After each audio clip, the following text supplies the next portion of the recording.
物理治療比以往更加普及，咁好多市民都為咗自己避免運動創傷，都主動去了解物理治療，咁呢個都係好嘅現象。跟住咧就教大家做一個三角肌嘅伸展運動，先遞高右手，水平擺喺左邊，另一隻手咧擺喺右手手踭對上，直至到咧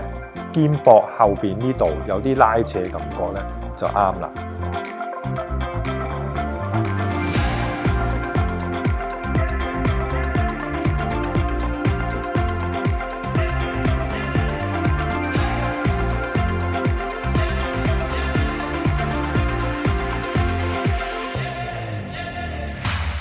個人咧扭歪咗啦，